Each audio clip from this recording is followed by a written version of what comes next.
দেখেন হোক না পানি ড্রপ, তার ভিতরে যে আই বলটা রয়েছে। আমি আরও একবার কবুতর কালেক্ট করার জন্য চলে গেলাম আরেকটি উস্তাদের বাসায়। আর রোদের ঝলকে কাচের পলকে শুধুমাত্র আমাকে দেখা যাচ্ছিল। যাই হোক, এত তাপদ্রাহ ছিল যেটা বলা বাহুল্য। এরপরে মনে করেন যে কষ্ট করে সহ্য করে আপনাদের উদ্দেশ্যে ভিডিও বানাবো, প্লাস কবুতর কিছু কালেক্ট করতে যাব নতুন নতুন, সেই উদ্দেশ্যে রওনা হয়ে গেলাম। এবার একটা গুরুত্বপূর্ণ কথা বলি, সেটা হচ্ছে যে ব্লগিং যে করে মানুষ, ট্রাভেল ব্লগিং করে, ফুড ব্লগিং করে, এই ব্লগিং সেই ব্লগিং করে, এখানে কিন্তু তাদের বিশাল একটা খরচ যায়। যেমন ধরেন আমি এখানে ওমান থেকে এখন প্রায় 100 থেকে 150 কিলোমিটার দূরে যাচ্ছি আনুমানিক আমার এরিয়া থেকে। ততটুক দূরত্বে যেতে কমপক্ষে আমার 2 থেকে 3 হাজার টাকা আপনার তেল খরচ রয়েছে। আর যদি ভাড়া গাড়ি নিয়ে যাই সেখানে সব মিলিয়ে জাস্ট 10,000 থেকে 15,000 টাকা বাংলাদেশি টাকায় খরচ হয়ে যাবে জাস্ট ওয়ান ডে, একদিনের ভিতরে। বেশিরভাগ একটা কমন কোয়েশন পেয়েছি, ভাইয়া ওমানে কি কবুতরের হাট বসে না, কবুতরের বাজার বসে না? এই কবুতরের হাট অথবা কবুতরের বাজার যেখানে সেখানে বসার কোনো অপশন নেই, তাও আবার ওমানে। শুধুমাত্র কয়েকটি নির্দিষ্ট জায়গা বাছাই করে দেওয়া রয়েছে এই হাঁস মুরগি কবুতরের বাজার বসার জন্য। আর সেই জায়গাটুকু মূলত আমার বাসা থেকে প্রায় 200 থেকে 250 কিলোমিটার দূরত্ব হবে। তো নিজস্ব কাজ বাদ দিয়ে শুধুমাত্র কবুতরের ভিডিও দেখানোর উদ্দেশ্যে আমি যাব ওখানে, মানে এই সময়ের যে মেনটেনেন্স ব্যাপারটা সেটা কখনোই সম্ভব না। আরেকটা বিষয় বলতে ভুলে গিয়েছিলাম, মূলত মাজরাগুলো এতটা মানে ঘনবসতি থেকে দূরত্ব বজায় রাখা হয়। অনেক সময় দেখলে বিরক্তি বোধ হবে, অনেক সময় দেখলে ভালো লাগবে। তবে আমি যেই মাজরায় অথবা যেই বাগান বাড়িতে আজকে গিয়েছি সেখানে আশেপাশে এরিয়াটা সবুজ শ্যামলে ঘেরা ছিল, আশেপাশে বাড়িঘর ছিল। তবে সবথেকে মজার বিষয় হচ্ছে এত তাপ ছিল যে এই তাপেও আমার কিছুটা স্বস্তির লাগছিল, কারণ আজকে কবুতর রিসিভ করতে এসেছি। আর আমার সাথে কি কি ঘটে না ঘটে সব কিছু আপনাদের সাথে শেয়ার করতে পারছি। হ্যাঁ, আমার শুরু থেকে ইচ্ছা ছিল আমি এইভাবে একটা ব্লগ আকারে আপনাদের সামনে উপস্থাপন করব। অ্যাকচুয়ালি আমি কবুতরগুলো রিসিভ করি কিভাবে, কবুতরগুলো নেই কিভাবে, এবং কত দূরে আমার যে কবুতরগুলো রিসিভ করতে হয় বেশিরভাগ ক্ষেত্রে। ভালো করে দেখেন এরিয়াটার, এই হচ্ছে মাজরার গেট, যেটা আমার ভিডিওর ক্যামেরায় অলরেডি আসছিল একটু আগে। তো এভাবেই মূলত আমি কবুতর রিসিভ করে থাকি, যেয়ে থাকি, কমিউনিকেশন করে থাকি।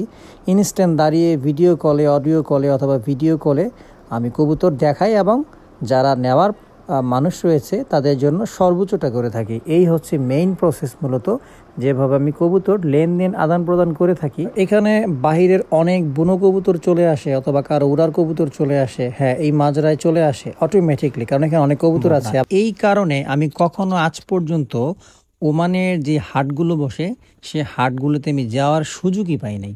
এই হচ্ছে মেন কারণ।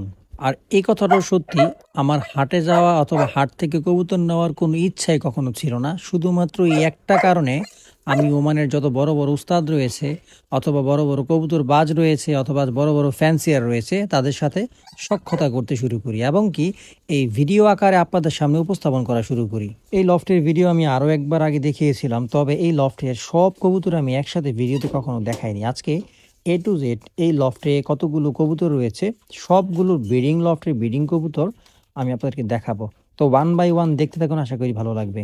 আচ্ছা, পুরো লফটের কবুতরগুলো ওয়ান বাই ওয়ান দেখার আগে একবার স্পেশাল কিছু কবুতরের ভিডিওগ্রাফি আমি করেছি, মূলত আপনারা সেটা দেখুন, তারপরে বাকিগুলো দেখুন, আশা করি ভালো লাগবে। হ্যাঁ, কিছু কিছু কবুতর আপনার স্ট্যান্ডিং নেই, তবে পাখা ভালো, দম ভালো, এদের ফ্লাইং ভালো। আবার কিছু এমন কবুতর রয়েছে যেগুলো থেকে স্ট্যান্ডিং বেবি আসার কথা না, এরপরেও ভালো স্ট্যান্ড বেবি বের হয়।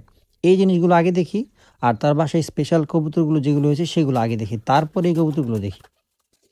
আসসালামু আলাইকুম ভিউয়ার্স, যেই বাসায় আজকে ব্লগ করার উদ্দেশ্যে আমি বের হয়েছি মূলত সেই বাসার ভেরি ভেরি স্পেশাল একটা বার্ড টেডি।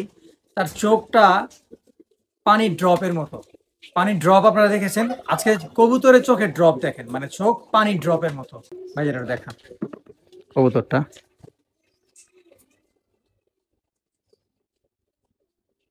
মাশাআল্লাহ মাশাআল্লাহ, দেখেন চোখ না পানির ড্রপ, তার ভিতরে যে আইবলটা রয়েছে ব্ল্যাক আইবল, স্পেশাল। এই ধরনের আইবলের কবুতর অনেকের কাছে থাকা স্বাভাবিক, আর স্পেশাল কিছু নাই বললেই চলে। কিন্তু এই কবুতরের মেন যে স্পেশালিটা সেটা হচ্ছে তার বেবি অনেক পারভাজ হয়। হ্যাঁ, আর ওনার কাছে অনেক স্পেশাল, আর উনি বললো যে এটা আমার ঘরে স্পেশাল বার্ড আমার জন্য, সেই কারণে আমি এইভাবে আপনাদের সামনে উপস্থাপন করেছি। এই হচ্ছে মূল কারণ।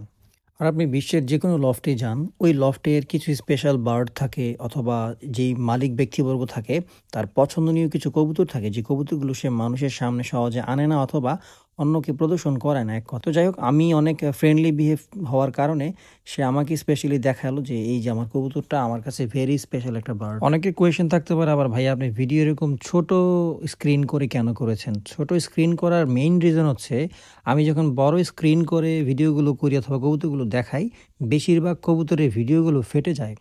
এখানে টেডি পেয়ারের মধ্যে একটা গুরুত্বপূর্ণ বিষয় খেয়াল করে দেখুন, এই মেইলটা কিন্তু 128 কবুতর না, এগুলো অনেক পুরাতন ব্লাডের, পুরাতন নাসেলের কবুতর। আর এটার সাথে ফিমেল যেটা দিয়েছে সেটা কিন্তু তেমন একটা স্ট্যান্ডিং নেই। তো উনি মূলত এইভাবে কবুতরটা জোড়া দিয়েছে, মানে ফ্লায়ার বেবি বের করার জন্য, আমি যেটা জানতে পারলাম। এটা আরও একটা পেয়ার, খুব ভালো করে খেয়াল করে দেখুন, মানে প্রতিটা পেয়ারের মধ্যে হয় এর মাদিটা একটু স্প্রিং অথবা একটু স্ট্যান্ড ভালো হবে অথবা দম ভালো হবে, আর নটটা একটু নর্মাল হবে। মানে চেহারার দিক থেকে হোক আর তার কোয়ালিটির দিক থেকে হোক, মানে একটা দিবে অনেক হাই কোয়ালিটি, একটা দিবে হালকা লো কোয়ালিটি, মানে এরকম একটা মিক্সচার করে সে এইখান থেকে ব্রিডিং করে বেবি বের করছে। আর এখানে যতগুলো কবুতর আমি দেখাচ্ছি সবগুলোই বেবি একেবারে টেস্টেড ফ্লাইং করা বেবি। হ্যাঁ, এখানে যতগুলো পেয়ারে 1 বাই 1 আসছে এবং দেখছেন প্রতিটা কবুতরের বেবি ভালো মানের ফ্লায়ার। তবে আমি আবার মা বাবা কিছু ধরেছি, হয় মাদির পাখা ছিল ভারী, দম এতটা ভালো ছিল না, কিন্তু নরের আবার একেবারে 1 বাই 1 নাম্বার 1 ছিল। তো উনি কিভাবে কিভাবে মানে মিক্সচার করে জোড়াটা করেছে, পেয়ারিং করেছে এবং কিভাবে তার রেজাল্ট আসছে সেটার ব্যাপারে তার ভালো অভিজ্ঞতা ছিল। তবে আমার অভিজ্ঞতা থেকে অনেস্ট যে রিভিউ দেওয়া অথবা অনেস্ট যে কথাগুলো বলা, আমি সেটাই বললাম। দেখেন,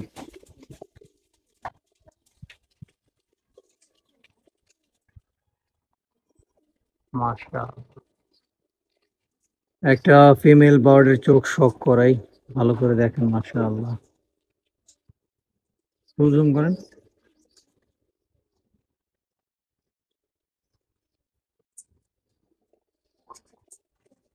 মাশাআল্লাহ। টেডি দেখেন, মাশাআল্লাহ, বার্ড কত সুন্দর। তার চোখটা একটু শখ করি আমরা। এখানে সিনিয়র পার্সন যারা রয়েছে তারা আমার কবুতর ধরার স্টাইল দেখলে বুঝেই ফেলবে মূলত আমি খুবই কাঁচা খিলাড়ি। আসলে এটা সত্যি হতে পারে, তবে মূল কারণ হচ্ছে আমি কিন্তু কবুতরগুলো ধরতে যখন যাচ্ছিলাম তারা আনইজি ফিল করছিল আর কখনো তাদেরকে ধরা হয় না। আর আমি যেভাবে ধরেছি লেজ বারবার খুলে যাচ্ছিল, তবে কবুতরগুলো লেজ খোলার কথা না, এরপরেও আমি যেভাবে ধরেছি আমার ধরার স্টাইলটা হয়নি। এই লফটের কবুতর ব্যাপারে একটা সিক্রেট আমি আপনাদের সামনে উপস্থাপন করি। আপনারা এক কাজ করেন, একটু কষ্ট করে পাকিস্তানের যে অনেক আগের কবুতরগুলো আছে এবং এখনকার আমি যে কবুতরগুলো আপনাকে দেখাচ্ছি সেই কবুতরগুলো একটু মিলিয়ে দেখবেন। আমার মনে হয় আপনারা প্রায় 90% মিল খুঁজে পাবেন। হ্যাঁ, বর্তমান সময়ে যে ওমান টেডি রয়েছে সেই টেডিগুলোর সাথে পাকিস্তানের আগের জেনারেশনের কবুতরগুলো কোনো মিল নাই বললেই চলে। চেহারার দিক থেকে, আকার আকৃতির দিক থেকে, পাখার শেপ, দম, এক কথা সব দিক থেকে আপনারা অনেকটুকু ব্যতিক্রম কিছু খুঁজে পাবেন। আরেকটা বিষয় হচ্ছে যে এই ওমানের টেডি পাকিস্তান থেকেও অনেক বড় বড় উস্তাদ রয়েছে যারা কম বেশি আমার সাথে কমিউনিকেশন করেছে এবং কি কবুতর কালেক্ট করার জন্য চেষ্টাও করেছে। যদিও একটি সঠিক ডিল না হওয়ার কারণে ওইভাবে আমার কাছ থেকে সংগ্রহ করতে পারেনি, না হলে আমি ইনশাআল্লাহ আপনাদেরকে দেখাতে পারতাম। তো এরা প্রবলেম যেটা মেইন সেটা আমি একটু বুঝাই বলি। ওমানে অ্যাকচুয়ালি ভালো টেটির দাম অনেক ঊর্ধ্ব মূল্যে বিক্রি করে থাকে, আর যেটা কিনা সাধারণ মানুষের হাতের নাগালের বাহিরে থাকে। শখের মূল্য লক্ষ টাকা হলেও কিছু এমন ব্যাপার রয়েছে যেগুলো একটু যদি নিজের থেকে বাহিরে চলে যায়, মানে হাতের নাগালের বাহিরে চলে যায়, সেখানে আর শখ পোষণ করা সম্ভব হয় না। তো এমনটাই ঘটেছে অনেক ক্ষেত্রে, অনেকবার আমার সাথে, ইভেন অন্যান্য যারা আছে তাদের সাথেও। তো সস্তায় অনেক কিছু পাওয়া যায় আবার পাওয়া যায় না। তো এখানে যে ব্রিডগুলো আমি দেখাচ্ছি মূলত তার কবুতর একেবারে 100 থেকে 100% সবগুলো পাকিস্তান থেকে ইম্পোর্ট করা ছিল। তারপরে সে তার মতো করে এটা সেটা অদল বদল করে নর মাদি, মাদি নর, তারপরে বাচ্চার সাথে আরেক বাচ্চা, এই বাচ্চার সাথে আগের ঘরের পরের বাচ্চা, মানে এমন করে করে অদল বদল করে করে নিজস্ব কিছু ব্রিড তৈরি করেছে, যে কবুতরগুলো আবার এখনকার জেনারেশনের যে কবুতরগুলো রয়েছে সেগুলোর সাথে মিল খুব কম পাওয়া যায়। তবে কবুতরগুলো মজবুত ছিল, শক্ত ছিল, স্ট্রং ছিল, আর পাখার যেই শেপ ছিল, এক কথায় মাশাআল্লাহ ভালো ছিল। তবে আবার কিছু কিছু কবুতর আমি ধরেছি আমার কাছে অতটা ভালো লাগেনি, পাখাগুলো একটু অতিরিক্ত মোটা ছিল, ভারী ছিল, আর কবুতরগুলো ভারী ছিল। আর সে একটা কথা বলে যে কবুতরগুলো যদি সে ব্রিডিং করাচ্ছে, সেক্ষেত্রে কবুতরের বডি ফিটনেস নষ্ট হওয়া অথবা অন্যান্য ব্যালেন্স নষ্ট হয়ে যাওয়া স্বাভাবিক। তো তার কথায় যৌক্তিক ছিল।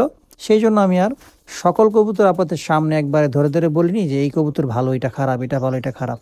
জাস্ট কবুতরগুলো ধরেছি, দেখিয়েছি আপনাদেরকে, এবং আমি নিজে উপভোগ নিয়েছি। পেবেওয়ালা ফিমেল একটা, মাশাআল্লাহ, চোখটা দেখেন।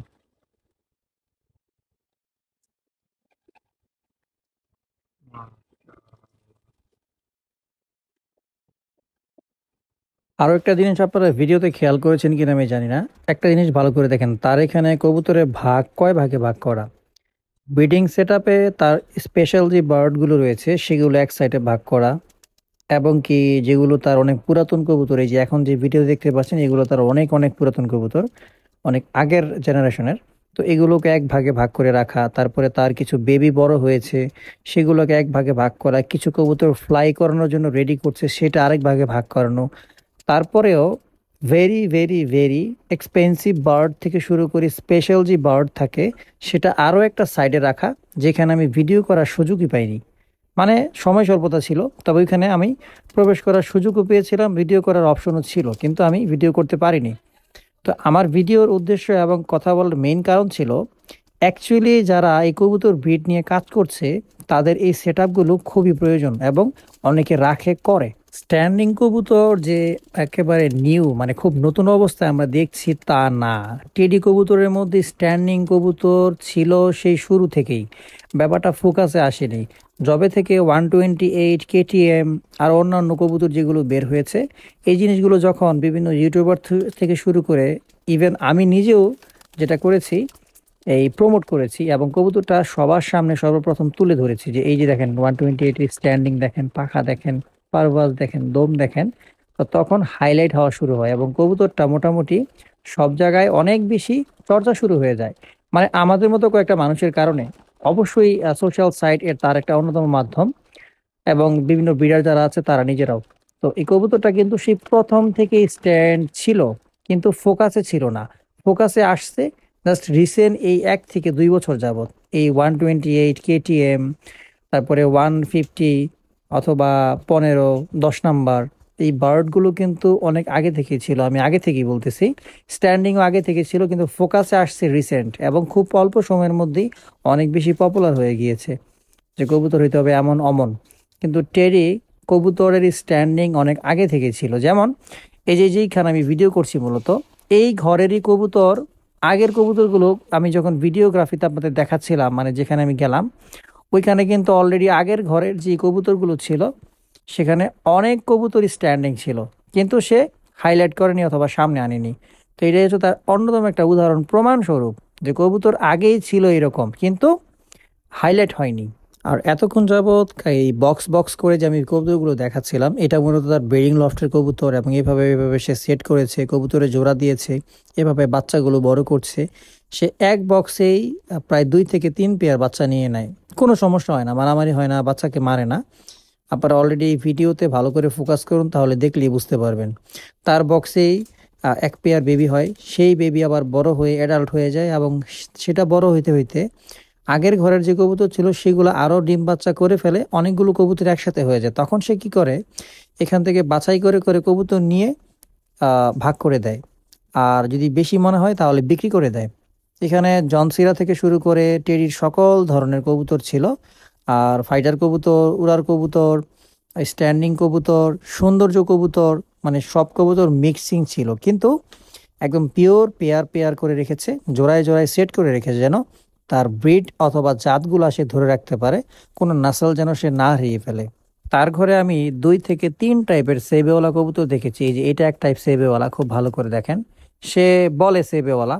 আর কালার কোয়ালিটি, চোখ, তারপরে পারভাস সব দিক থেকে মাসাল্লাহ ভালো ছিল, কিন্তু এক্স্যাক্টলি এটা সেবেওয়ালা কি না আমি জানি না, তবে বলছিল সে এটাও সেবেওয়ালা। তারপরে আরও এক টাইপের সেবেওয়ালা ছিল। আর এগুলো হচ্ছে এক ধরনের পুরাতন টেডি, খুব ভালো করে দেখেন, অনেক আগের বা ওল্ড ব্লাডের কবুতর। যারা পুরাতন রয়েছে, সিনিয়র রয়েছে, তারা দেখলে চিনতে পারবে। এই যে এটাও টেডি, ভালো করে দেখেন। মানে টেডিরই তার কাছে কয়েক প্রকার, কয়েক টাইপের, কয়েকটা নাসল ছিল, যেটা দেখে আমি টোটালি সারপ্রাইজ। টেডির অসংখ্য টাইপ রয়েছে, যেমন বিস্কুট চোখের টেডিগুলা অনেক বেশি পপুলার তখনকার সময়ে। আসল টেডি কিন্তু সাদা চোখ ছিল না, ছিল মূলত বিস্কুট চোখের মতো। আর এটা হচ্ছে আপনার নীলদুম্বা কামাঙ্গার 5 ডাবল পর যেটা আসলো, এটা হচ্ছে কামাঙ্গার 5 কবুতর। দেখেন মাশাআল্লাহ কত বড় সড়ো একটা কবুতর। আর এটা হচ্ছে জনসিরা, ভালো করে দেখেন, মানে এইখানেই একটা ফিমেল বার্ড বড় হয়েছে, এই যে বাড়াবাড়ি করছে। আর পাশেই কিন্তু অলরেডি ঘরে ওই যে মাদিটা ডিমে তা দিচ্ছে, আমি যেটা বলেছিলাম। তো সে এক ঘরে বাচ্চা বড় করে, এবং সেই বাচ্চার আগের বাচ্চা বড় হয়ে যায়, নিউ অ্যাডাল্ট হয়ে যায়, তারপরেও সে বাচ্চা রেখে দেয়, বের করে না। মাশাআল্লাহ। মানে এই ব্যাপারগুলো যার যার সেট আপ করা, যার যার ব্রিডিং লফটে যে যেভাবে সেট আপ করতে পারে এবং সেট আপে গেট আপ নিয়ে ফেলতে পারে। এটা হচ্ছে বাত্তি, খুব ভালো করে দেখেন, খুব সুন্দর, ভালো ব্লাড লাইনের একটা কবুতর। ওর পাখাগুলো কিন্তু অনেক সুন্দর, আমি গতবারে ভিডিও দেখেছিলাম। আর এই হচ্ছে বেবিগুলো দেখেন, অন্য একটা কবুতরের তলে দিয়ে বেবিগুলো বড় করা হয়েছে। মাশাআল্লাহ, দুইটা বেবি হয়েছে, এই যে ট্যাডি বড় করেছে। আর তার বাসার ট্যাডি কবুতরগুলো স্পেশালিটি যেটা আমি দেখলাম, হ্যাভি বিগ সাইজের বার্ড। প্রতিটা ট্যাডি কবুতর অনেক বড় বড় সাইজ, এক কথায়। তো এই ধরনের বড় সড়ো সাইজের সুঠাম দেহের ট্যাডি এখন কিন্তু খুব কম পাওয়া যায়, বেশিরভাগ শুকনা। আবার বেবি বের হয় অনেক শুকনা, চিকন চাকন, বাচ্চা সহজে বড় হচ্ছে না।